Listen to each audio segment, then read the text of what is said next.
Rain keeps sliding off my hair and down my neck, cold as a confession. The bank lobby is all marble and mirrored light, too clean for the way I feel inside. My fingers clamp around Dad's old card, the junk one I never used, edges worn soft from years of being carried like a superstition. I swipe, beep, another beep. Sharper. Wrong. The screen flashes, priority hold. My stomach drops so hard, it's like my organs forget where to sit. Footsteps. Heavy. 2 guards. Dark uniforms. Faces blank. Move in. But they don't look at me. They look past me. Nolan. He's grinning like I'm a joke he already told. She's broke, he laughs, loud enough for the marble to repeat it. Throw her out. The head guard's voice comes calm, almost polite. Sir, please step away from her. Nolan's laugh hiccups. His phone is in his hand, thumb mid-text, and the screen goes dead, frozen, locked. His face tightens, the colour draining out like someone pulled a plug. Then the banker leans close, breath warm against my ear, and whispers my full name, my maiden name, like it's a key turning in a door I didn't know existed. My name is Mara. Saying it inside my head feels safer than saying it out loud, like my name might shatter if it hits the air in here. I'm 32. My hands are shaking, but I fold them anyway, one palm over the other, because that's what you do when you're trying not to look like you're drowning. Ellie is 7. She's not here right now, and the thought of that is a hook under my ribs. Relief and terror tangled together, pulling every time I breathe. Nolan stands a few feet away and I can still taste him on my nerves, the way he smiled when he told me to pack, like it was a favour, like he was finally taking out the trash. My dad is gone. 2 years and I still reach for my phone to call him when something breaks, when the sink leaks, when my heart does. He didn't leave me a soft goodbye. He left me a hard one, a trigger, a card I kept because it smelled faintly like old leather and motor oil and the kind of love that never needed to be loud. And now the bank is changing. The lights feel colder. The air feels thinner. I can hear the tiny mechanical whir inside the card reader like it's chewing on my life. I swallow and my throat clicks. My tongue tastes like pennies. Betrayal isn't a movie moment. It's small. It's intimate. It's your husband knowing exactly which buttons to press because he installed them. It's him calling you unstable in the same voice he used to read bedtime stories to your daughter. My revenge, if it even becomes that, won't be screaming. It won't be breaking things. It'll be the truth, tightened slowly, like a knot you can't slip out of once it's pulled. If you've ever been underestimated, stay with me and subscribe for stories where the truth wins. Nolan shifts, impatient. His jaw ticks once. And something in me goes ice calm because I finally see it. He didn't just cheat. He engineered my failure.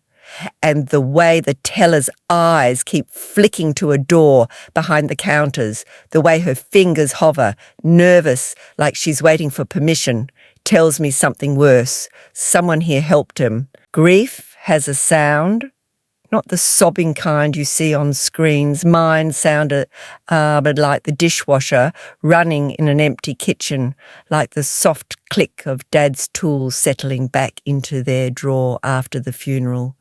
Metal kissing metal, everything in its place while my insides weren't.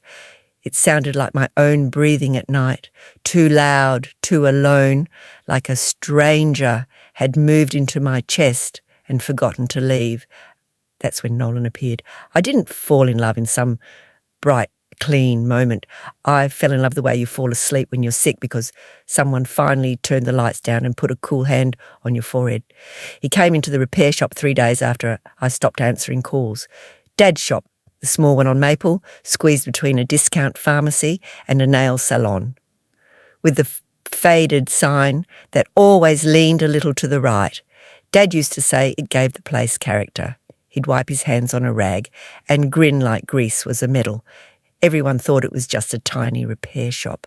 batteries, wires, old radios that people couldn't bear to throw away, the kind of place that smelled like soda and coffee and stubbornness, the kind of place where Dad knew everybody's name and everybody's problems.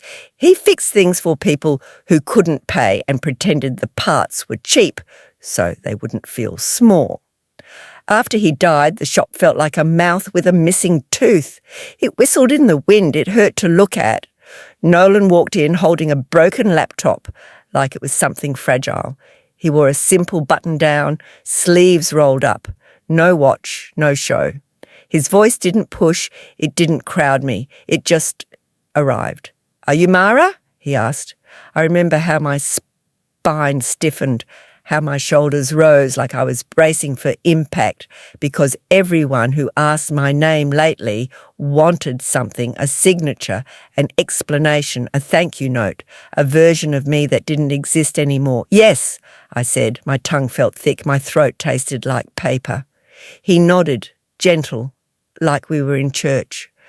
"I'm sorry about your dad." 3 words, ordinary, but he said them like he meant them, like he'd carried them in his pocket and taken them out carefully. I didn't cry. I didn't want to give anyone that. I just stared at the laptop in his hands, at the cracks spidering across the corner, and I said, "If you need it fixed, the shop's closed." "I don't need it fixed," he said. "I just thought you might." And something in me, something raw and tender, flinched. He wasn't wrong. The day Dad died, my world broke. I wanted someone to take it from my shaking hands and say, "Here, I'll hold it for a minute." Nolan held it. He started showing up in small ways, a bag of groceries left by my door when I hadn't eaten, a text at 10:04 p.m. "You don't have to answer, just checking you got home." A quiet presence at the shop when I tried to sort Dad's invoices and the numbers swam on the page like they were mocking me. He didn't demand I be okay. He didn't talk about closure. He didn't tell me time would heal anything. He just offered his steady. And when you're drowning, steady looks like love. Ellie loved him first.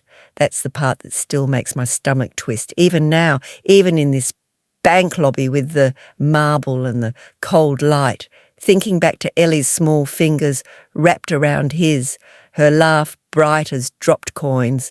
She was 5 then, missing front tooth, hair always escaping its ponytail like it wanted freedom. She used to do this thing where she'd tilt her head when she listened, like she was physically trying to catch every word. The first time she met Nolan, she was sitting on the shop's counter, swinging her legs, a pink stuffed bunny tucked under her arm. Dad had bought it for her at a gas station, something cheap and cheerful because he couldn't walk past a sad kid without trying to fix it. Nolan came in and Ellie looked him over like a tiny judge. "Are you my mum's friend?" she asked. He crouched to her level, actually crouched, knees bending, body lowering so he didn't loom. And he said, "I hope so. I'm Nolan." Ellie chewed her lip. "Do you know how to make pancakes?" A smile lifted one corner of his mouth. "Yes." "With chocolate chips?" she pressed. "Yes." "With whipped cream?" She was relentless. "Yes," he said, and then, like it mattered, he added, "and extra strawberries." Ellie's eyes widened like he'd just promised her the moon. That night she whispered to me in bed, breath warm against my cheek. "He's nice. He's like a calm. Out of the mouths of children, out of the ruins of my life, I let him in. I did it slowly at first, like touching a bruise to see if it still hurts. Nolan's hand on my back when I washed dishes. Nolan's voice reading Ellie a story while I stood in the doorway listening, my chest tight with the ache of missing Dad and the strange comfort of someone else filling the space. He'd say, "I'll take care of you," and I believed him, not because I was naive, because I was tired, There's a kind of exhaustion that makes you trade pieces of yourself for quiet.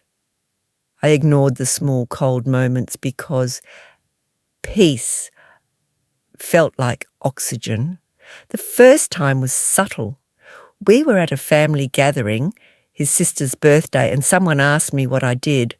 I said I did bookkeeping part-time and helped run my dad's old shop when I could, trying to keep it alive. My voice shook a little. I hated that. Nolan's hand tightened on my waist, just barely.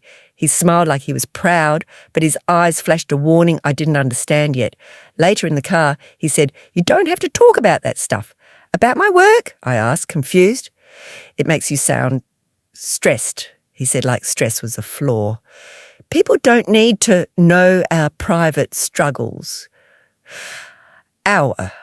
He'd started using that word early. Our life, our plan, our money, our future. At first it felt like belonging.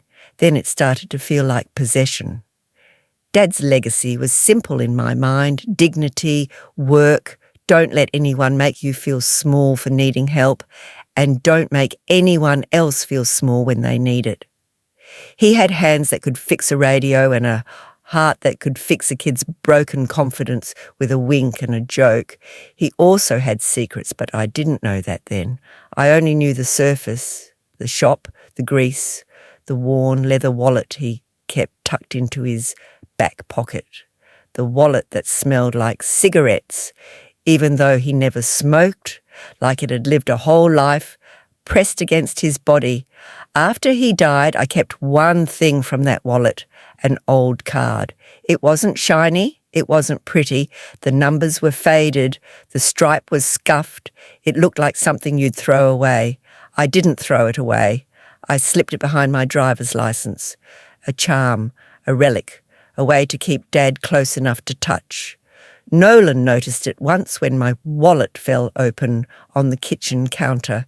His gaze caught on it, and something quick and sharp flickered in his face. "What's that?" he asked. "Just an old card," I said. I shrugged like it didn't matter, because grief makes you protective in weird ways. Dad gave it to me years ago. I never used it. Nolan's fingers brushed it, light as dust. "You should probably toss it, clutter." My throat tightened. "It's not clutter." His smile stayed. His voice stayed gentle. "Okay, keep it, if it makes you feel better." But later I found it moved, not missing, just shifted, as if someone had looked at it more closely when I wasn't watching.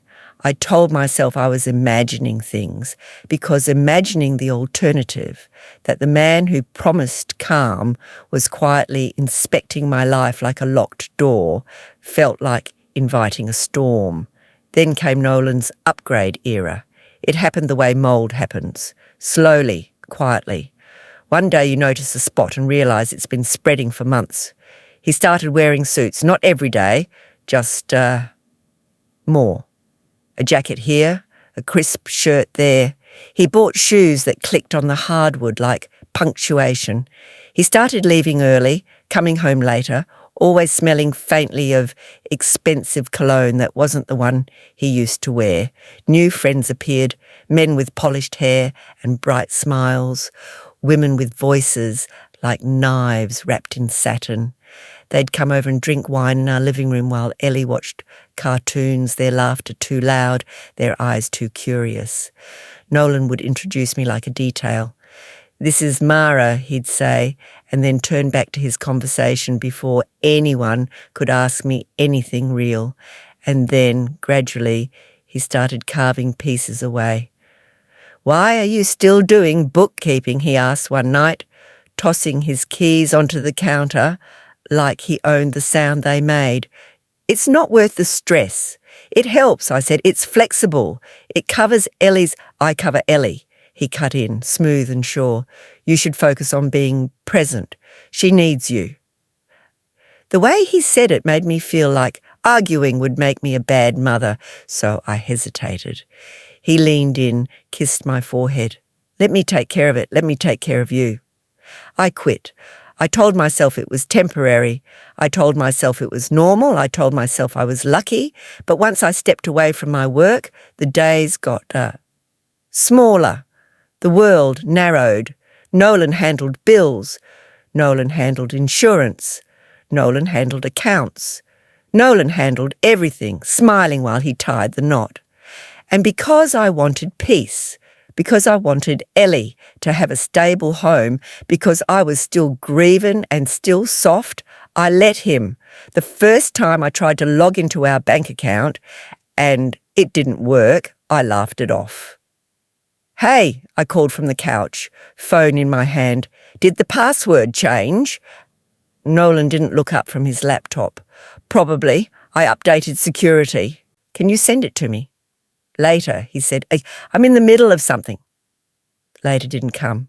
The next time I asked again, he sighed like I was a child asking for candy. "Why do you need it? I handle that stuff." It wasn't angry, it was worse. It was dismissive. And I swallowed my discomfort because swallowing was what I'd been doing since Dad died. Swallowing sadness, swallowing loneliness, swallowing the small inner voice that said, "This doesn't feel right." Then the betrayal night came, and it came wearing perfume. Nolan didn't come home alone. He came home with Corinne, his mother. Corinne was the kind of woman who looked expensive even in silence. Her hair was smooth, her lipstick perfect, her earrings small, but definitely not cheap. She smelled like flowers that grew in places I'd never been. She carried herself like the air should move out of her way. When she stepped into my living room, she didn't take off her coat. She didn't sit down. She just looked around, not at the house, at me, like she was inspecting a rental. Nolan followed behind her, calm as ever, and my stomach started to churn because calm, I'd learned, could be a mask. Ellie was on the rug colouring. She looked up and smiled. "Grandma Corinne." Corinne's smile was thin. "Hello, Eleanor." Ellie hated being called Eleanor. She liked Ellie because it felt like laughter. Eleanor felt like getting in trouble. I stood wiping my hands on a dish towel. "Is everything okay?" Nolan's eyes met mine. No warmth, no softness, just something flat. "We need to talk," he said. Corinne pulled a folder from her purse and placed it on the coffee table like a judge dropping a sentence. My throat went dry. "What is that?" Nolan sat down. Corinne stayed standing like this was a meeting, not my home. He slid the papers towards me. "You can't stay here." For a second, I didn't understand the words.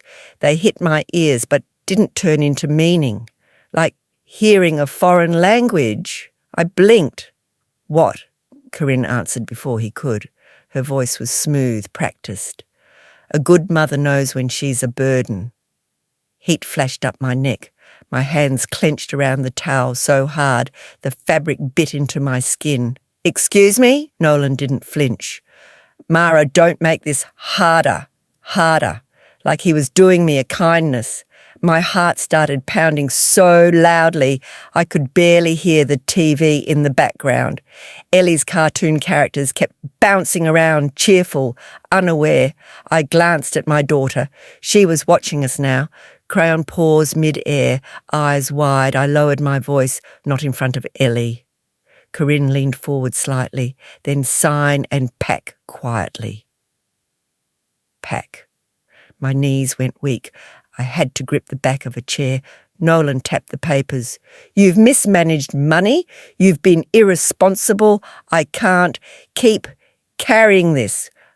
The words were so backwards I almost laughed. Mismanaged? I used to balance 3 clients' books while making Ellie's lunches and keeping Dad's shop afloat. I could do math in my sleep. You told me to quit," I whispered. Nolan's mouth tightened. "I told you to focus on our family, and you—" He sighed like I'd disappointed him. "You couldn't even do that right. It was like being slapped with velvet." Corinne added, "You've been emotional since your father passed. We all understand grief, dear, but a household requires stability." My ears started ringing, a high, thin sound that made the room feel far away. My hands were cold, but sweat prickled under my arms. I stared at the papers. Words swam. Separation agreement. Vacate premises. Temporary orders. My eyes snagged on a line. The house deed listed Nolan's name. My lungs stalled. That's not... It is, Nolan said simply. I handled it. Bile rose in my throat. I tasted acid. When? He shrugged. Months ago. It made sense. For taxes. For protection. Protection? From me! I grabbed my phone with fingers that didn't feel like mine and opened the bank app. My thumb hovered over Face ID. It didn't recognise me at first because my hands were shaking so much. I tried again.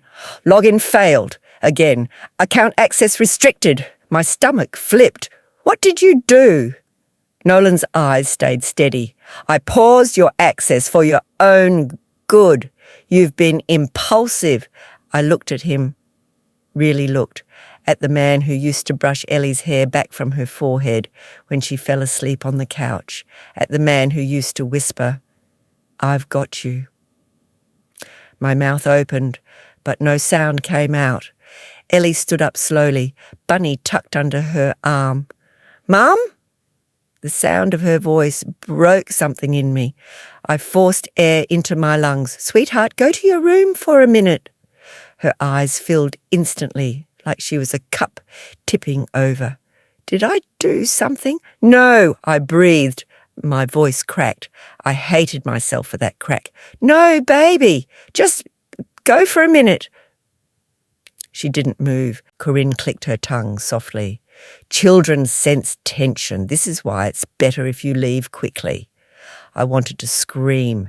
Instead, my body went numb in patches, fingertips, lips, the space behind my eyes, like my mind was trying to protect itself by turning parts of me off. Nolan stood and walked to the closet. He pulled out a suitcase, mine, and tossed it on the couch. The zipper rattled. That sound, metal teeth, scraping, made my hands start shaking harder. It sounded like the end of something. I started stuffing clothes inside without thinking. Shirts, jeans, Ellie's pyjamas. My hands moved fast, clumsy, like I was trying to outrun the reality forming around me. Ellie's bunny fell from the couch to the floor. Soft thump. Ellie gasped and grabbed it, clutching it to her chest like armour. My vision blurred. I wiped at my face with the back of my hand and felt wetness. I hadn't even noticed the tears starting. They were just happening, sliding down without my permission. Nolan watched me pack, like he was watching a stranger. Corinne checked her watch. I looked up once, desperate. Nolan, please talk to me. What is this? Did I do something? His eyes didn't soften. He smiled, just a little, like he enjoyed how small I looked. You'll be fine, he said. You always land on your feet. I swallowed, throat burning. With what money? You locked me out? Nolan's smile widened into something mean. You won't even afford a motel. My phone buzzed in my hand. I stared at it like it might save me. I tried the bank app again. Denied, denied, denied. The screen felt like a wall I couldn't climb, smooth and cold and final. Ellie sniffled. Mum, where are we going? I opened my mouth. Nothing came out, because I didn't know. And Nolan just stood there, hands in his pockets, watching my world collapse like it was entertainment. The ringing in my ears got louder, and somewhere behind it, deep in my chest, something else began to wake up. Not hope, not yet. Something sharper, something that didn't want peace anymore. The night air hits my face like a slap the moment the door shuts behind us. Not a dramatic slam, just the soft, final click of a lock that doesn't belong to me anymore. I keep walking anyway. Ellie's hand is in mine, small and damp, her fingers squeezing like she's trying to anchor herself to my skin. The sidewalk is slick. Streetlights smear into watery halos. My suitcase wheel keeps catching on cracks, jerking my arm, rattling like it wants to scream for me. I don't know where to go. That's the truth. It sits in my throat like a stone, so I do the only thing my body can think of. I move. We end up at a diner because it's open, because it's bright, because it smells like coffee and hot grease, and the kind of normal that feels almost rude. A neon sign buzzes in the window, open 24 hours, flickering like it's tired of promising anything. The bell above the door jingles when we step in, and the sound makes me flinch. My nerves feel peeled. Warm air wraps around us, too warm. My wet clothes start to steam against my skin. I can feel a chill trapped under the heat, like my bones are still outside. A waitress with tired eyes and a ponytail gestures to a booth.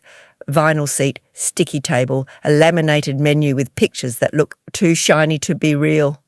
Ellie slides in first, Bunny tucked under her arm, eyes scanning for danger, like she thinks Nolan might step out from behind the ketchup bottles.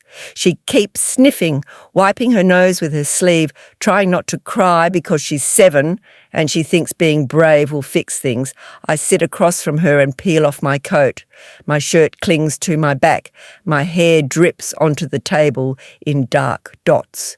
Pancakes, the waitress asks, already writing, not waiting for the answer, like she knows we're the kind of people who order pancakes at midnight. Ellie nods quickly. With chocolate chips, the waitress's mouth lifts a fraction. Sure, honey. My lips part. I want to say something normal, a joke, a promise, anything. Instead, I hear myself say, just coffee and water. The waitress pauses long enough to look at me properly, not judging, just seeing, like she's done this shift 1,000 times and knows what a woman looks like when she's been pushed out of her own life. Got it, she says softly. When she walks away, I reach into my wallet with fingers that feel swollen and clumsy. I pull out cash, crumpled bills, a few coins stuck together with lint. I smooth them on the table like maybe neatness will make them multiply. 20, 10, 5, a couple ones, that's it. My stomach turns over. The vinyl seat squeaks under me as I shift like it's laughing. Ellie watches my hands. She's too smart. She knows money isn't just paper. It's safety. It's choices. It's whether we sleep in a bed or in the car. Mum, she whispers, are we on an adventure? The word adventure lands in my chest and breaks open like a bruise. I swallow hard, my throat burns. Something like that, I manage.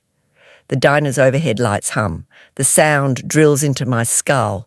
Every clink of dishes makes me jump. My body is still back in that living room, hearing Nolan's voice say, "You won't even afford a motel," like it was a punchline. I pull out my phone and start typing with trembling thumbs. Text to Jenna, my friend from Ellie's school PTA. Hey, I'm in a tough spot tonight. Can we stay with you for one night? The message sits there, blue bubble, waiting. I watch the little delivered checkmark appear like it's the only proof I exist. I send another to Tasha, my old co-worker. Do you have a couch? Please, just for tonight. And another to Mallory, someone I used to meet for coffee before Nolan started saying she was a bad influence. Each time I hit send, a pulse of hope rises, thin, shaky, then collapses as the minutes stretch out and nothing comes back. The diner smells like syrup and fryer oil. My stomach twists with hunger anyway because fear eats your appetite and leaves only nausea. Ellie swings her legs under the booth. The bunny's ear is frayed. She rubs it between her fingers like a worry stone. My phone buzzes. My heart jumps so hard it hurts. I look down. Jenna. Oh no, Mara, I'm so sorry. We're out of town visiting my sister. Wish I could help. Tasha. I'm at my mum's place tonight. It's complicated. Are you okay? Mallory. I can't. I'm sorry. Nolan told me you were going through something. I don't want drama. The word tastes metallic, like blood. But there's no blood, just humiliation. I stare at the screen until the letters blur. My face feels hot. My hands go cold. Nolan told them. Of course he did. He didn't just lock me out of money. He locked me out of people. I can almost hear his calm voice, the one that used to soothe Ellie to sleep. Mara's not doing well. She's unstable. Just give her space. Space. A polite word for isolation. The waitress drops off water and coffee. The mug is warm in my hands and the heat stings my fingers like my skin has forgotten what comfort feels like. Ellie's pancakes arrive, steaming, chocolate chips melting into dark puddles. She looks at them like they're a miracle. Eat, I tell her, too quickly, because I need her to be okay, and food is the one thing I can still provide in this moment. She takes a bite and her shoulders relax a fraction. I sip coffee. It's bitter. It scrapes my throat. It keeps me awake, which is the last thing I want, because if I stop moving, I might fall apart. My phone buzzes again. This time it's a notification, a message from Corinne. My stomach drops before I even open it, like my body recognises poison by the shape of the bottle. I tap. A photo loads. My kitchen, my yellow dish towel hanging from the oven handle, the ceramic fruit bowl Dad gave me, the place where Ellie did homework, where I stirred soup, where Nolan used to stand behind me and kiss my neck, and in the middle of it, Nolan is there, leaning against my counter like he owns the room. A woman stands beside him, long hair, perfect makeup, a hand on his chest, like she belongs there. Nolan's mouth is curved into a smile I haven't seen in months. Corinne's caption underneath, he chose better. My vision goes narrow. The edges of the diner blur. Sound warps, plates clattering far away, laughter muffled like it's underwater. Bile rises in my throat so fast I choke on it. I clamp my lips together, swallowing hard, forcing it down. My eyes sting. My chest feels too tight for my ribs. Ellie looks up, syrup on her chin. Mum? I force my face into something that resembles neutral. My cheeks feel stiff, like I'm wearing a mask made of wax. Nothing, I lie. The lie tastes like burnt sugar. Just work stuff.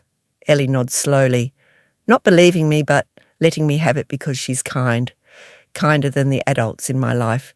I shove my phone into my pocket like it's burning my skin. My hands tremble under the table. I need help, real help, not texts, not pity, the bank. I pull my phone out again and hit the customer service number, fingers slippery. The ringtone sounds too cheerful. Each ring feels like a countdown to being dismissed. A robotic voice answers, "Please enter your account number." I don't have it memorised. Nolan handled everything. I enter my social. "We're sorry, we can't verify your identity." I blink. "What?" I try again. Slower, careful, same message. My throat goes dry. My tongue feels thick. I press 0, trying to reach a human. Hold music starts. Thin, tinny piano, looping like a nightmare.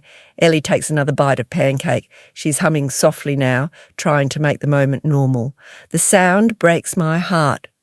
More than the photo did, a representative finally picks up. "Thank you for calling. How can I help you today?"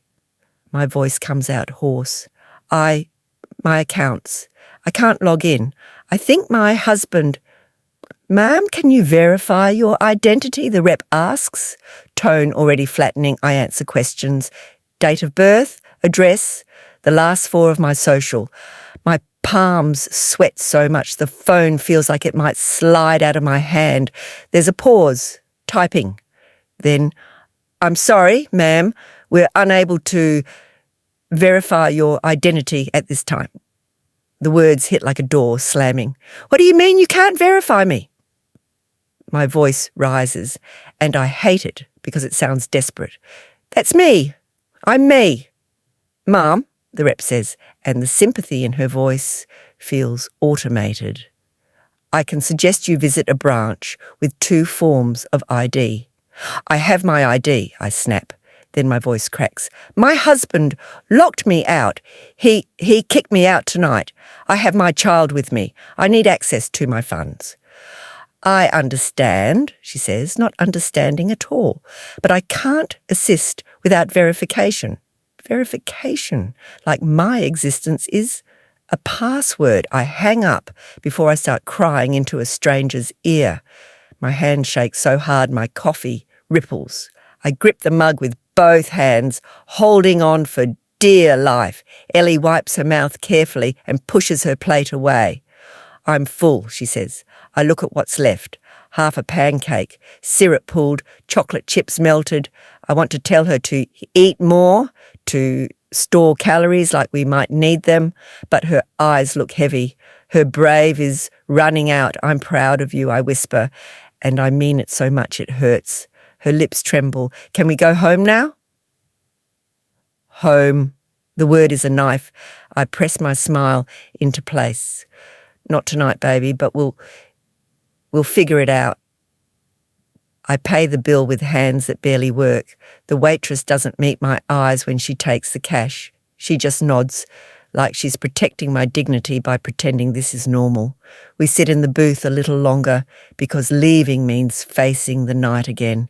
The cold, the car, the unknown. Ellie's head droops.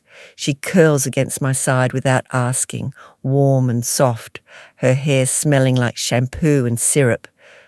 She falls asleep with her bunny tucked under her chin, trusting me with the whole weight of her life. That trust is a physical thing. It sits on my shoulders like a coat made of stone. I stroke her hair and stare out the window at the rain. My phone is dead now.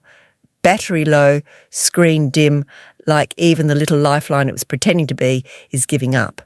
I pull my wallet out again mindlessly and start sorting receipts. Grocery store, school supplies, a crumpled movie ticket from months ago when Nolan still pretended to like us. And there it is, Dad's old card, tucked behind the receipts like it's been hiding, scratched, faded, the number's almost gone.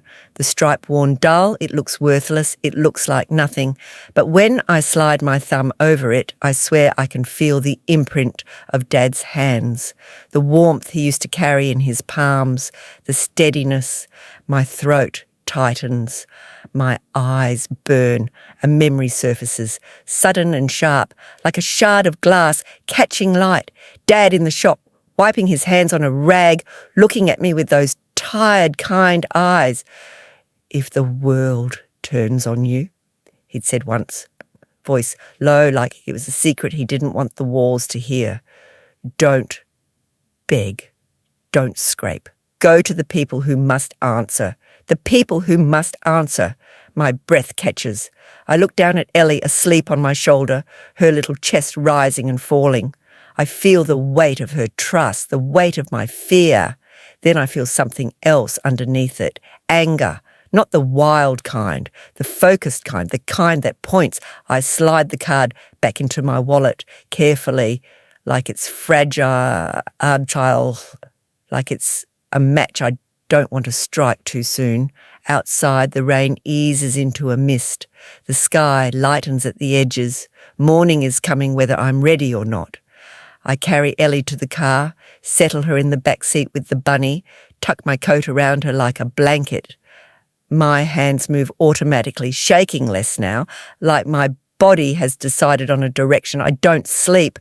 I sit in the driver's seat and watch the world turn from black to grey.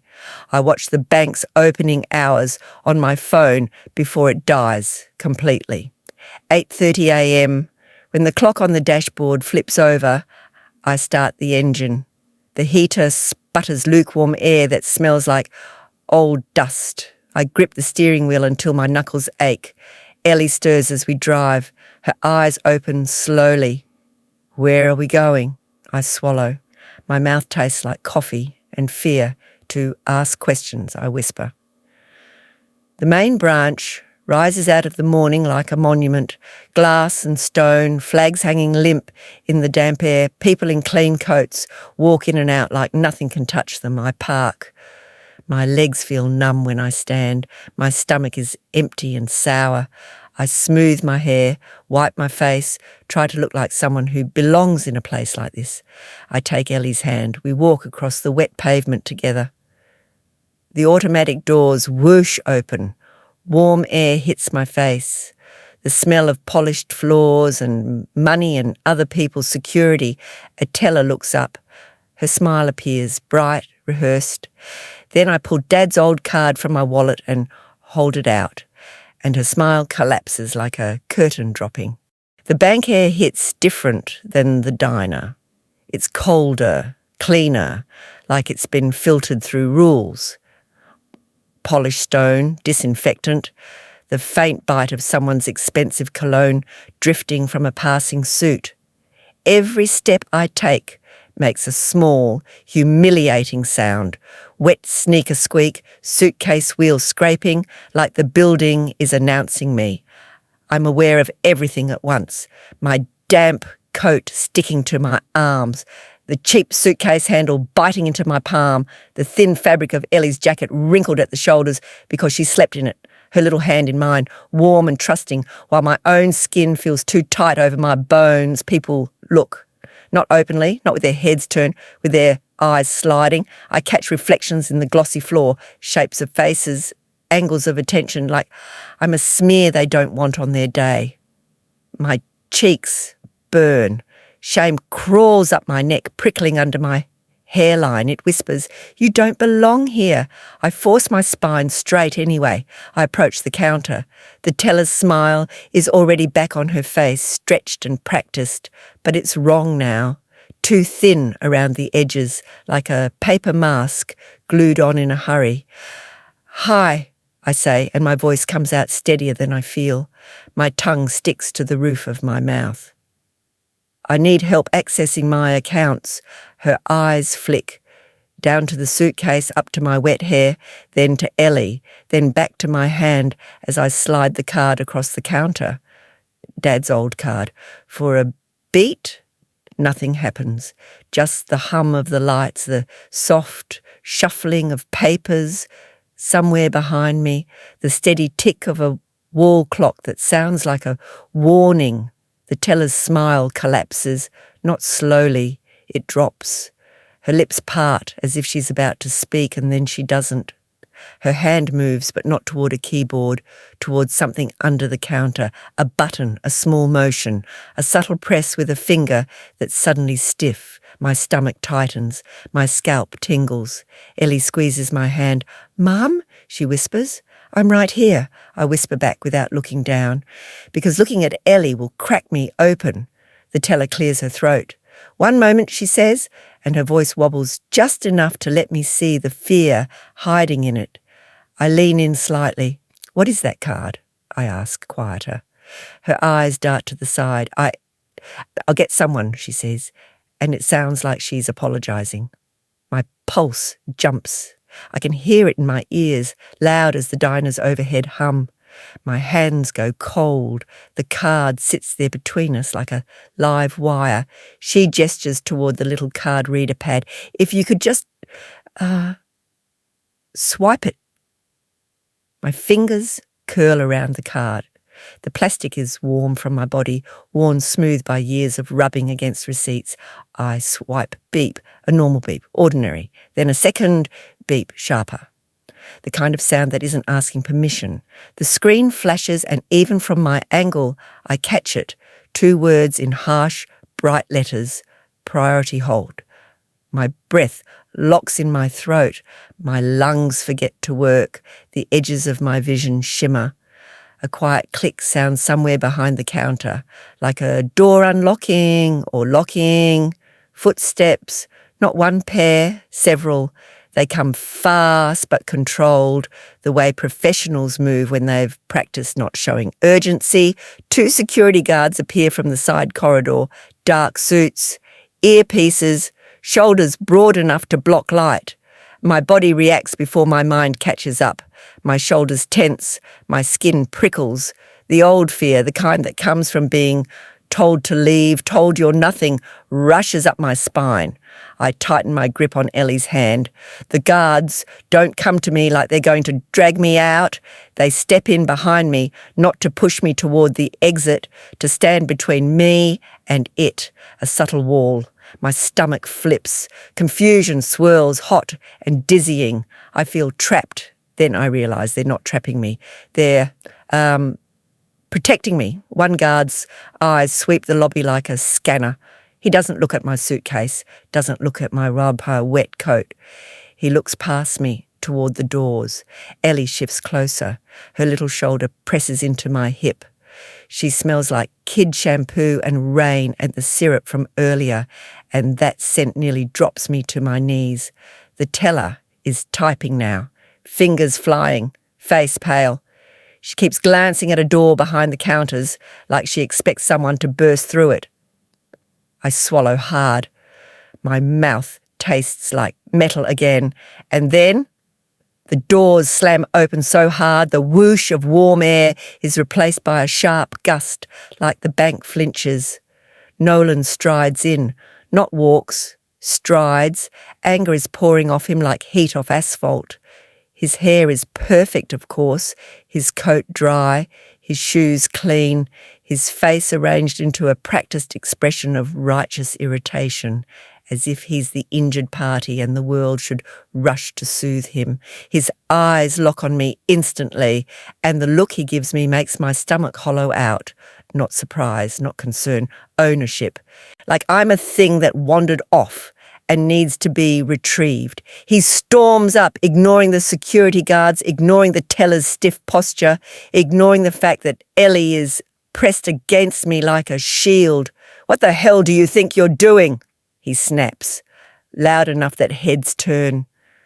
His voice fills the marble space like he's performing, like he knows how to make people watch. Heat surges up my chest, but my limbs feel heavy. My mind flashes back to the living room, the folder, Corinne's lipstick, the suitcase zipper trembling. My throat constricts. Nolan jabs a finger toward the counter. "You went behind my back," he says, and that phrase hits like a slap. Behind his back, as if my money, my identity, my life are his property to manage. I'm trying to access my account I manage, and my voice is quiet, but it doesn't shake. I surprise myself with that. He laughs, a short, ugly sound. "Your account?" He turns slightly, addressing the room now, as if recruiting an audience. "She's irresponsible. She can't even keep track of her own spending." Ellie's fingers dig into my hand. Nolan's gaze drops to her.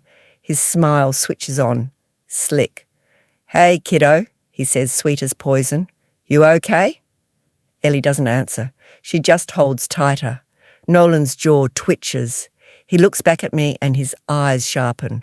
"This is exactly what I'm talking about," he says, voice rising again. "She's unstable. Check her account history. She makes impulsive decisions. She's emotionally..." His words blur into a buzz in my head. Unstable, impulsive, the same labels he's been planting like seeds. My shame and my anger slam into each other inside my chest, sparks flying. Shame says, "They'll believe him. Look at you. Wet hair, cheap suitcase, a woman who got kicked out." Anger says, "He did this. He built the wet hair and the suitcase and the empty wallet like a cage." I breathe once slow, deep enough that it hurts. I do it for Ellie because if I fall apart, she falls too. I feel the air scrape down my throat, cold and sharp, and I force it into my lungs anyway.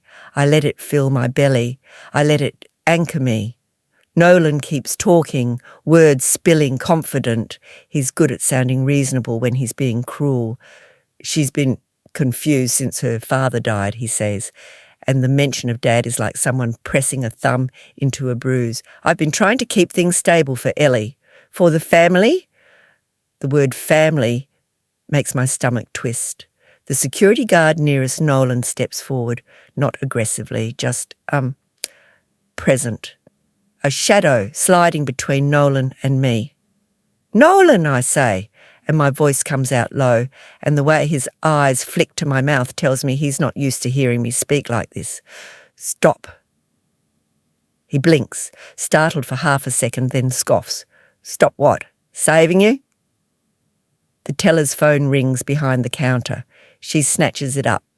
Her voice drops so low I can't hear the words, but I see her nodding, rapidly, eyes wide. Then from that door behind the counters, someone appears. A woman in a charcoal suit, hair pulled back tight, face calm in the way surgeons are calm. No wasted movement, no extra expression. She walks like the floor belongs to her because the rules do. Her eyes land on me first, not my suitcase, not my wet coat, my face, like she's verifying something more important than an ID. She stops at the counter and looks directly at me. Miss Mara Vance, she says, not Hart, not Nolan's name. My maiden name. The sound of it hits my body like a bell. My skin goes cold hot all at once. My breath catches. My throat tightens. My eyes sting for reasons I can't explain. Ellie looks up at me, confused. She's never heard anyone call me that. Nolan's expression flickers, just for a split second, like a crack in glass. That's not her name, he snaps. She's Mara Hart. The woman doesn't even glance at him. I'm Miss Sato, she says, voice even, careful, precise. Regional client security. Client security, those two words feel surreal, like they belong to someone else's life. Not mine. Miss Sato gestures toward the card reader. That card is not a standard debit or credit instrument, she says, and her gaze stays on me. It's an access key. My fingers curl instinctively like I can protect the card with my fist. My heartbeat is loud. My skin prickles under my clothes. Access to what? I whisper. Miss Sato's eyes soften, barely. To a dormant Vance Family Protective Trust. The words don't land all at once. Protective, trust, family. My father's name, Vance, spoken in this cold place like it's a code. My chest tightens so hard it hurts. I feel dizzy. The world tilts, and for a second I smell Dad's shop, oil and metal and coffee, and the memory makes my knees go weak. Nolan laughs, sharp and forced. That's ridiculous, he snaps. She's lying. She found some old card and thinks it's a... Miss Sato finally turns her head up towards him, and the temperature in the room shifts. Her gaze is not angry, it's worse, it's clinical. Mr. Nolan Hart, she says, and the way she says his name makes it sound like an entry in a file. Please lower your voice. Nolan's mouth opens, then closes. His face flushes. I'm her husband, he insists. You can't discuss anything with her without me. She's... Miss Sato lifts one hand slightly. Not a dramatic gesture, a small signal. One of the security guards steps closer to Nolan, just enough to make Nolan's shoulders stiffen. Miss Sato's voice stays calm. We can discuss matters with Miss Vance, she says, because she is the authorised party on this access key. Authorised party. My stomach flips again. Nolan's eyes cut to me, and something ugly moves in them. Fear, maybe, or rage. Or the sudden realisation that he doesn't control the room anymore. He leans toward me, voice dropping into that intimate hiss he uses when he wants to sound like we're still a team. Mara, he says, teeth barely moving, stop this. You're embarrassing yourself. My lips part, but no words come. My tongue feels thick. Miss Sato looks at the guard. Please freeze Mr. Nolan Hart's access pending fraud review. The sentence is so clean, so simple, so final, it takes my brain a second to understand it. Freeze his access, fraud review. Nolan jerks back like he's been struck. What? He snaps, too loud. The guard's hand doesn't touch him, but it hovers, ready. Sir, the guard says, voice neutral, please step aside. Nolan's face drains. The colour leaves in a rush, as if someone opened a valve. His mouth works, his eyes dart. He looks around for support, for the familiar soft power he usually has. No one moves for him. In the corner of my vision, I see a man in a suit pretend to look at a brochure, suddenly fascinated by interest rates. Nolan's smartwatch begins to vibrate. Once, twice, again. The buzzing sound is small, but in the quiet bank lobby it feels like a siren. Nolan glances down and I watch his pupils widen as notifications stack up on the screen, too fast for him to read them all. His throat bobs as he swallows. His lips part, and the words fall out like he didn't mean to let them escape. "No," he whispers. Another vibration. Another. His hand trembles. His jaw tightens like he's trying to hold his face together with muscle. "No, that can't be happening." The buzzing on Nolan's wrist keeps going. It's the kind of vibration that would usually mean nothing. Calendar reminders, delivery updates, whatever rich people noise his new life makes. But right now, it sounds like judgment, like a heartbeat that isn't his. Miss Sato doesn't raise her voice. She doesn't have to. Her calm wraps around the lobby like plastic over furniture, sealing everything in. "Miss Vance," she says again, and my maiden name sits on my skin like a forgotten necklace, heavy, familiar, mine. "We need to move you and your child to a private office." Ellie's fingers are still tangled in mine. I can feel her pulse, fast and fluttery, in the thin bones of her hand. "Mom," she whispers. Her voice is tiny. She's trying not to cry in front of strangers, like I taught her to. I swallow and the motion hurts. My mouth is dry as dust. "It's okay," I lie softly. "Just stay close." We're guided, not pushed, not rushed, through a side door I didn't notice before. The carpet back here is thicker. The air smells less like marble and more like printer toner and expensive hand soap, a place where secrets live in drawers. Miss Sato closes the door behind us with a click that feels like a boundary. Ellie sits in a chair too big for her, feet swinging, bunny clenched so tight, its stitched smile bends. Her eyes keep flicking to me, then to the door, like she expects Nolan to burst in and snatch her away. My heart clenches at the thought. It squeezes so hard, my ribs feel sharp. Miss Sato places a bottle of water in front of me. I twist the cap.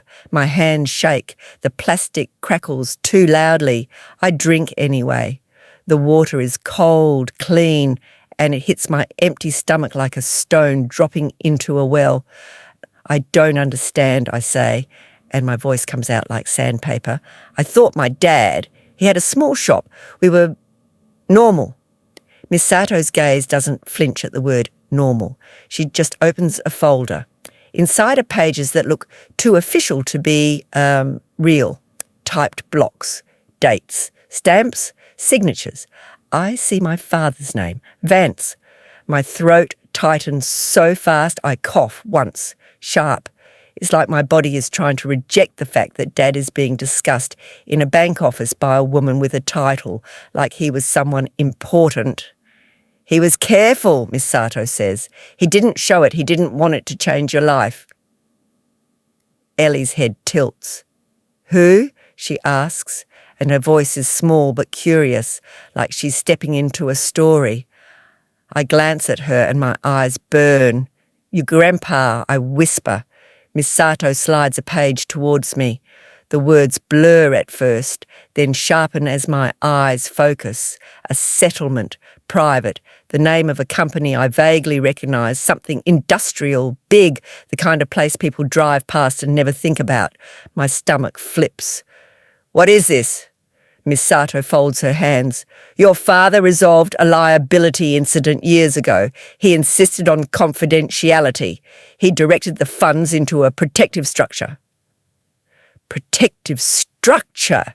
My tongue sticks to my teeth. I taste metal. "Why?" I ask, but I already feel the answer crawling up my spine. Dad didn't trust the world. He trusted me, but not the world around me. Miss Sato's eyes hold mine, steady, because he anticipated coercion, she says. He anticipated that someone might try to trap you financially. A sound escapes my throat. Half laugh, half sob, because it's so cruelly accurate it feels like being seen naked. My stomach twists. My skin prickles. "He planned for Nolan," I whisper. Miss Sato doesn't react to Nolan's name. "Not specifically," she says, "but he set a rule. If the access key is used under certain conditions, if there are indicators of coercive control, account manipulation, identity irregularities, then protocols trigger." Reviews, holds, legal referrals, protocols, holds. My brain tries to catch up, but my body is already reacting. Heat behind my eyes, tightness in my chest, a tremor in my hands that won't stop. Ellie swings her feet faster. "Are we in trouble?" she asks. I reach over and press my palm to her knee, grounding myself on her. "No," I say too quickly. "No, honey." My voice shakes. I hate that she hears it. Miss Sato turns another page, and there it is, my face. Not literally, not a photo, but the outline of me on paper, my name, my social, my address, listed in boxes like I'm a product on a shelf, a list of accounts, small personal loans, credit lines, a store card I never opened, a car refinance I never signed, dates stacked like bricks, building something. My stomach drops so hard I feel it in my throat. "No," I whisper. Miss Sato nods once, slow. "Yes." My fingers dig into the edge of the desk. The wood presses into my nails. Pain blooms small and sharp, and I cling to it because it's real. "He used my identity," I say, and the words come out flat, like my voice is trying to protect me by turning numb. Miss Sato's answer is quiet, surgical. "We have reason to believe Mr. Hart initiated multiple products using your credentials." I swallow. My throat feels bruised. "But I didn't." "You didn't," she confirms, and the certainty in her tone makes my chest crack open. I stare at the list. Each line feels like a betrayal with a date stamp. I see it now, too clearly. The redirected mail, the statements that never arrived, the times Nolan insisted on checking the mailbox first, the way he'd casually ask, "What's your mother's maiden name again?" Yeah. Like it was nothing, like he wasn't rehearsing my identity the way an actor rehearses lines. My skin goes cold. A chill slides under my clothes. He was building a version of me on paper, a paper Mara who would look irresponsible, unstable, reckless, someone to blame later. My stomach heaves. I press a fist to my mouth, swallowing bile. The taste is sour, sharp, humiliating. Ellie watches me, eyes wide. "Mum?" I force air into my lungs. In, out, in, out. "Sweetheart," I say, voice rough. "Can you draw for a minute?" I fumble in my bag and pull out a small notepad and a pen from the diner, stolen in a moment of panic, like it could save us. I slide it to her. She takes it, grateful for her task, and starts scribbling. Her shoulders loosen just a fraction. I turn back to Miss Sato. "How could this happen?" My voice is low now, dangerous. "How could the bank let him do that?" Miss Sato doesn't flinch. She reaches for a second folder. Inside are logs. Printed screens, timestamps, employee IDs. She points to one, a name, Caleb R., a junior officer. Not a big boss, not a powerful executive. Someone small enough to be bought. My stomach tightens again. Who is that? An employee who handled certain verification overrides, Miss Sato says. Her tone stays calm, but there's steel under it. "We have internal evidence that flags were altered, holds removed, alerts suppressed." My hands go numb at the fingertips. "So Nolan didn't do this alone," I whisper. Miss Sato's gaze stays steady. "No." The word sits between us like a gun on a table, quiet, heavy, undeniable. My mind flashes to Nolan's confident stride into the lobby, the way he spoke like the bank was his stage, because it was. He thought he owned the lighting, the script, the audience, but Dad left me a match, and the bank just handed me oxygen. A sob tries to rise. I crush it down. Not because I'm strong, because I can't afford it, because Ellie is drawing little stick figures with a crooked sun in the corner, and I refuse to let her watch me shatter. I lean forward. My voice comes out quieter, steadier. "Where is my daughter safe?" I ask, each word deliberate. "And how do I get my life back?" Miss Sato nods like she respects the question, like she expected it. "First," she says, "we will ensure safe contact protocols if you have immediate concerns about custody interference. We can coordinate with council and school administration. She pauses. Second, the trust has partner services. Partner services? It sounds like something out of a brochure. But my body is listening now, hungry for solutions the way it was hungry for pancakes earlier. Miss Sato slides a sheet toward me with bullet points. Emergency housing, legal counsel, a forensic review. It's all written in plain language, but my eyes snag on the phrase that makes my chest expand with a fierce, bitter relief. Immediate family law referral. I swallow hard. A lawyer, I whisper. Yes, Miss Sato says. Today. Today. The word is a lifeline. I grip it in my mind like rope. And the loans? I ask, voice shaking despite my effort. The accounts? The damage? Miss Sato's eyes narrow just slightly. We will open a fraud investigation. We will preserve all records, transaction logs, CCTV footage, access logs. Her voice turns colder, including employee activity. A picture flashes in my head. Caleb, whoever he is, sitting at a desk, clicking override like it's nothing, like my life is just a checkbox. Anger surges up again, hot this time, not chaotic, focused. I nod once. I want everything, I say. Every record, every timestamp. Miss Sato's mouth tightens into something like approval. We anticipated you might. Outside the office door, I hear a muffled commotion, voices, footsteps, Nolan probably, trying to push his way back into control. My phone buzzes in my pocket. I forgot it was even alive. I pull it out. Notifications. So many. Messages from unknown numbers, tags, missed calls. Then I see it. Nolan's post, a video, a clip.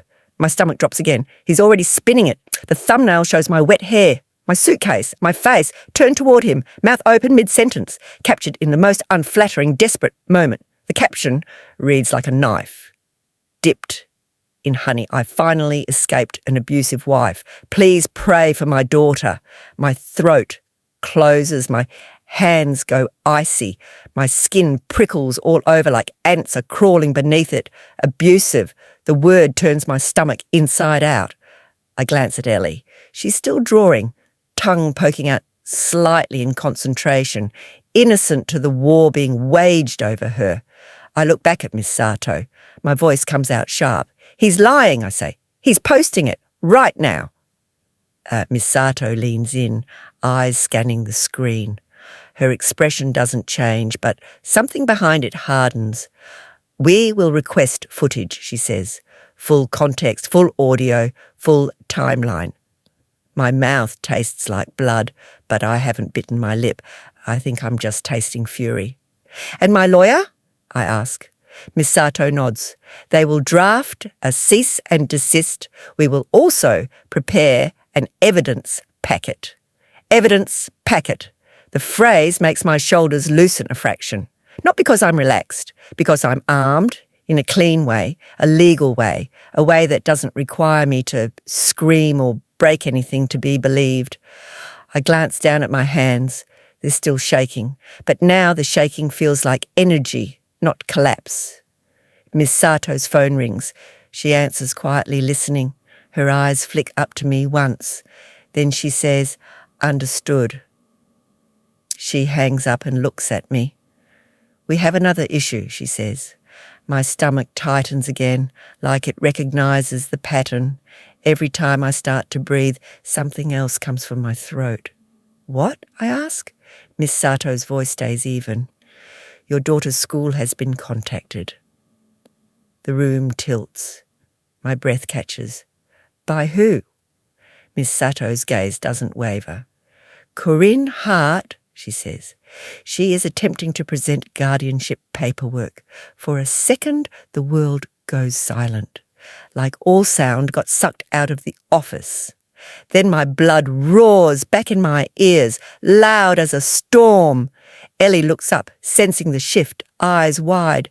"Mum!" My hand moves on its own, reaching for her, gripping her shoulder too tight. I loosen immediately, terrified of hurting her, but my fingers won't stop trembling. My phone rings, a number I recognise, the school.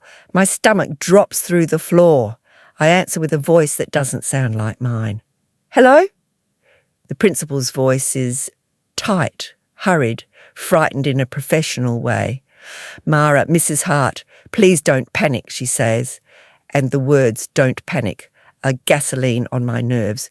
But Nolan's mother is here. She has documents. She says she has authority to pick Ellie up. We need you to confirm right now who is allowed. My throat closes. My lungs burn. My vision blurs around the edges.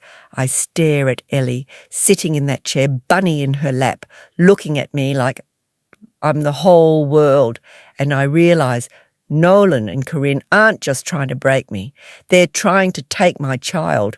And the knot inside me tightens so hard, it feels like it might snap something. This is ridiculous, she snaps, then catches herself and smooths her voice back down. Mara is emotional. She's not thinking clearly. My lawyer's gaze doesn't waver. She is thinking clearly, she says, and she is the child's mother. I can't feel my hands. They're numb at the fingertips, like my body is trying to go quiet so my mind can stay sharp. Corinne turns her gaze on me, eyes glassy with fake concern. Mara, she says softly, you're scaring Ellie. Don't you see that? Come sit down. Let's talk like adults. I almost laugh. Talk like adults. Like last night wasn't a coordinated ambush. Like Nolan didn't lock me out of my own life with a smile. Ellie presses closer into my coat. Her small weight is real. It steadies me. I keep my voice low. We're leaving, I say. Corinne's eyes flick to the hallway, then back. Nolan is on his way, she says, like it's a threat and a promise at the same time. My stomach drops. The front doors open and the air shifts, like the building itself senses him. Nolan walks in like he rehearsed it. Dry coat, perfect hair, that same righteous face. But there's a tightness around his mouth now, a sheen on his forehead that wasn't there before. His eyes flick too fast, scanning, calculating. When he sees Ellie, something in his expression softens for half a second, then hardens into performance again. Ellie, he says gently. Too gently. Honey, are you okay? Ellie doesn't answer. His gaze snaps to me. Mara, he says, voice controlled, we need to stop this. You're spiralling. Spiralling. The word lands and slides off me this time. It doesn't stick because now I know the paper version of me he built. Now I know he practiced these lines. My lawyer steps in again. Mr. Hart, she says, or all communication goes through counsel. Nolan smiles at her like she's an inconvenience. Then he looks back at me, and his voice drops into that intimate tone, the one that used to make me feel safe. Mara, he says softly, come back. We can fix this. Fix like I'm the broken thing. He reaches into his pocket and pulls out an envelope, white, thick. He holds it between two fingers, like he's offering me a gift. I'll make it easy, he says, voice still low. Sign this, an NDA. Come home. We'll put this behind us. Ellie won't have to see any more ugliness. My throat tightens. My skin prickles. The insult is so clean it almost feels elegant. An NDA. So the truth can't breathe. Corinne watches me with a small, hungry smile, like she's waiting for me to fold. My heart beats slow and hard now, like a drum. My lungs hurt. I feel the weight of the room on my shoulders. Teachers and staff pretending not to stare, but staring. A child's drawing taped to the wall behind Corinne, bright and innocent, like a cruel joke. I look at Nolan. I see every quiet cut, every for your own good. Every password changed, every friend nudged away, every time he said family and meant control. I keep my voice calm, so calm it scares even me. You didn't want a wife, I say. You wanted a hostage. The words hang in the air like smoke. Nolan's smile freezes. Corinne's eyes flash.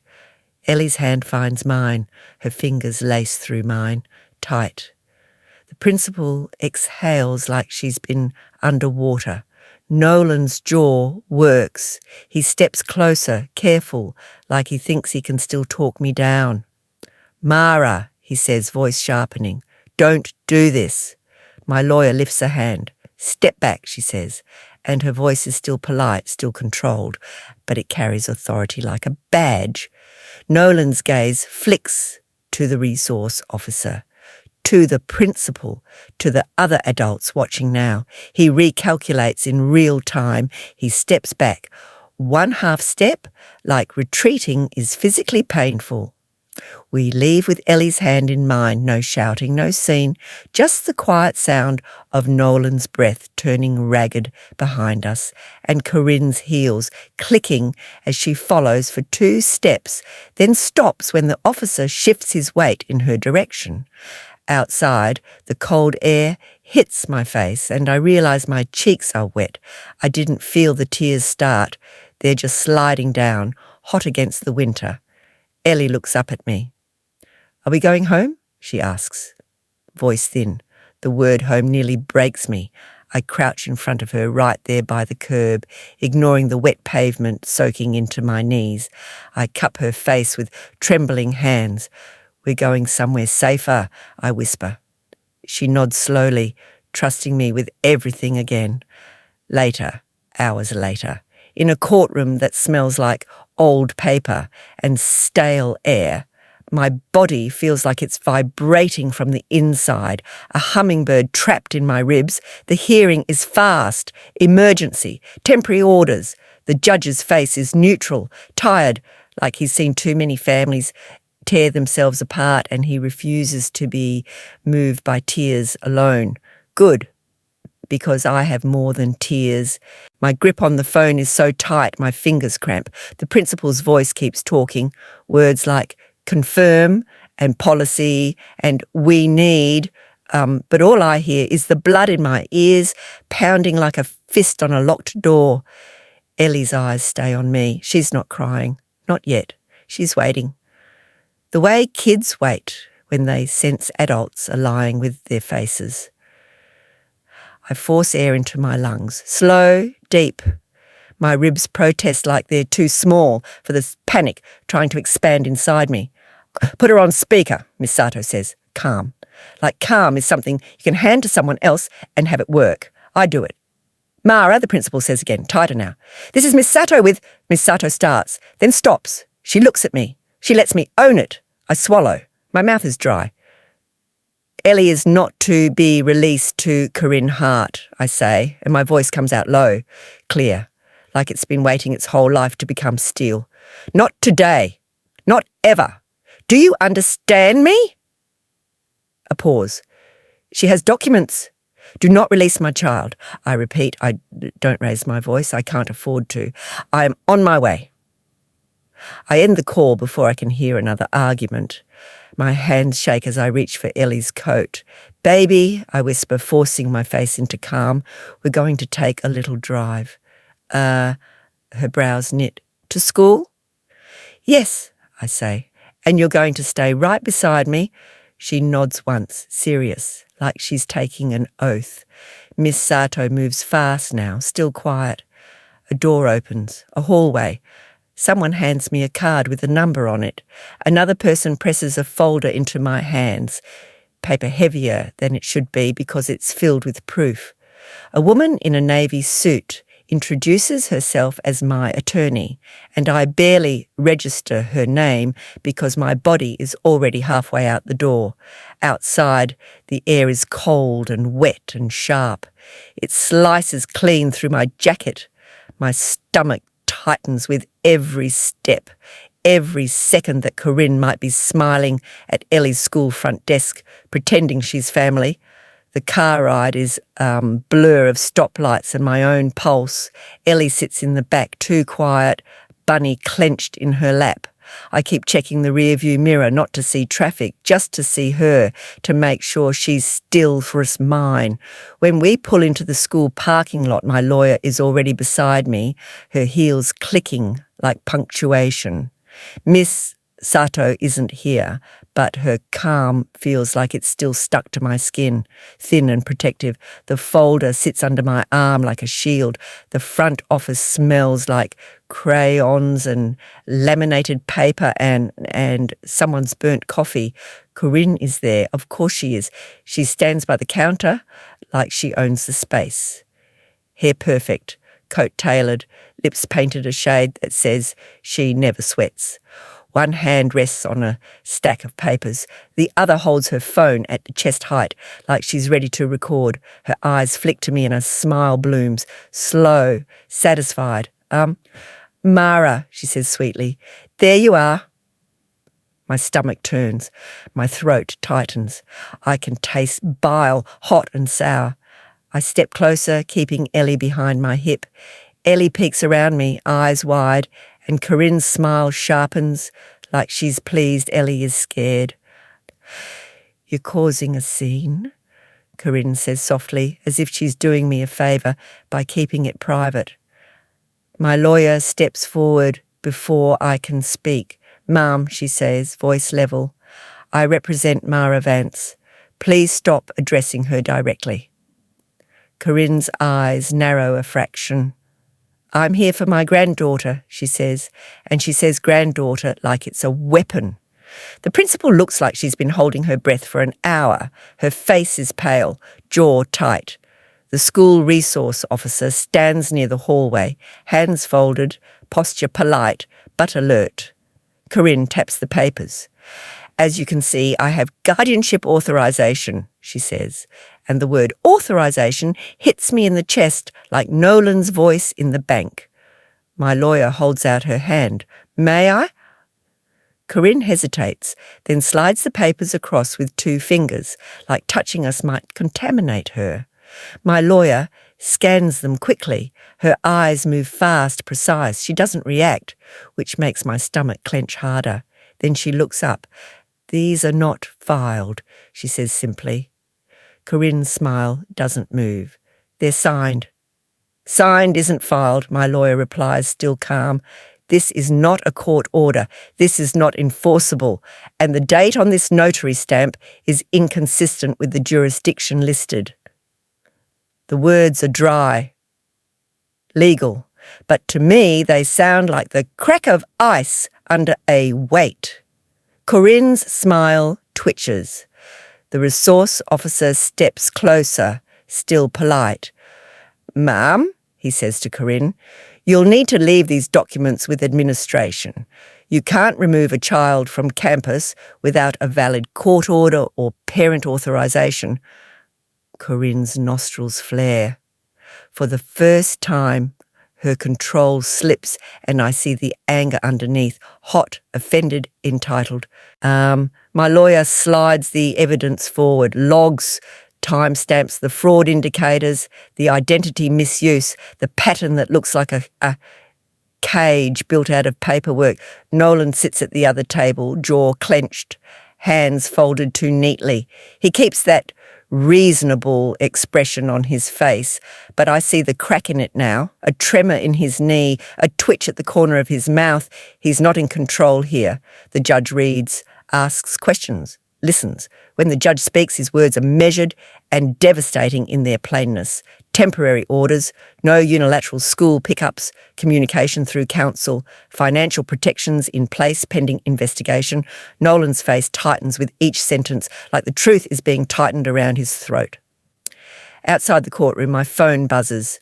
A notification from a corporate email address I recognise because Nolan used to leave it open on our shared laptop, assuming I'd never look.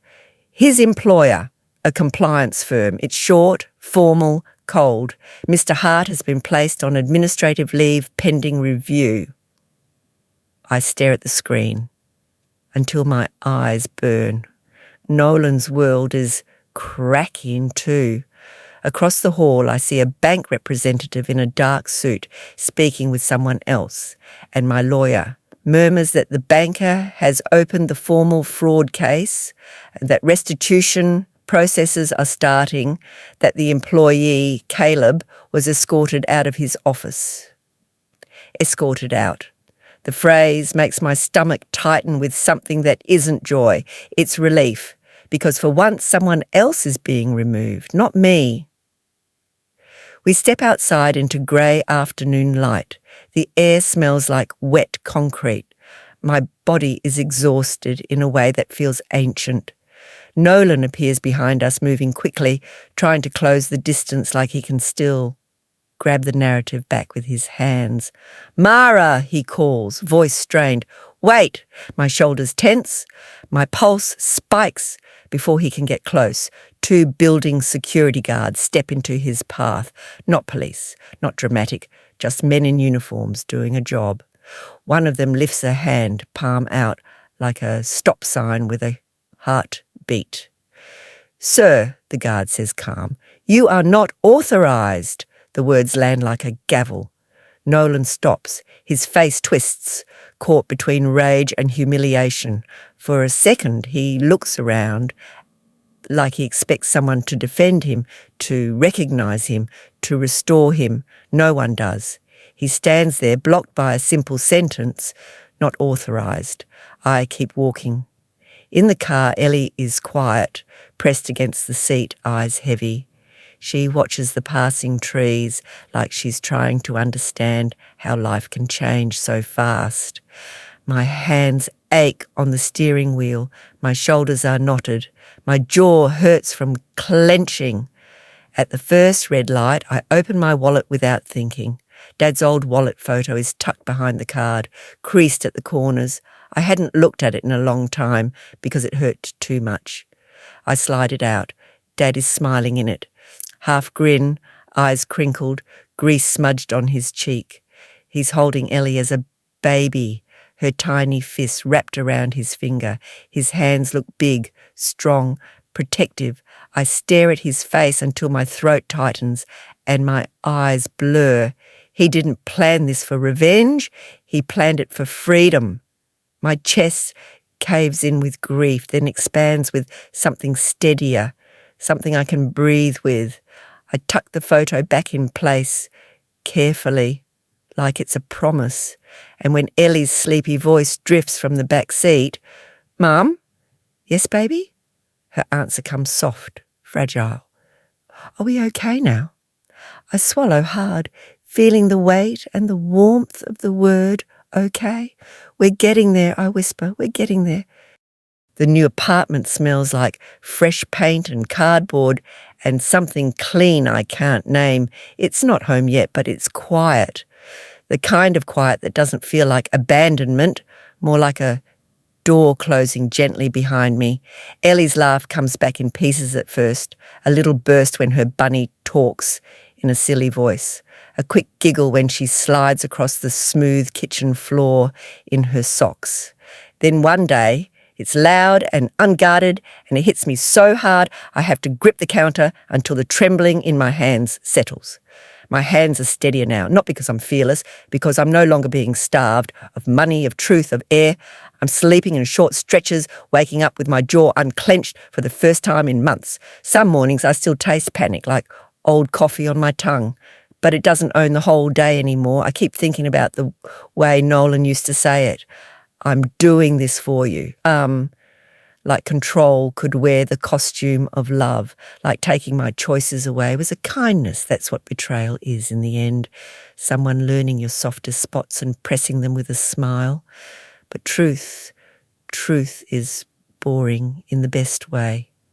Truth is documents, time stamps, records, a signature that doesn't match, a camera angle that doesn't lie. Truth is patience when you want to break something. Truth is walking into the place that has to answer and refusing to shrink, even when your coat is wet and your throat is tight. On a Tuesday that feels almost ordinary, I mail Nolan one thing, an envelope. On the front, I write my married name the way I used to, out of habit, out of training. Then I stop. I draw one clean line through it. Not angry, not dramatic, just final. Above it, I write my maiden name, Mara Vance. The pen doesn't shake.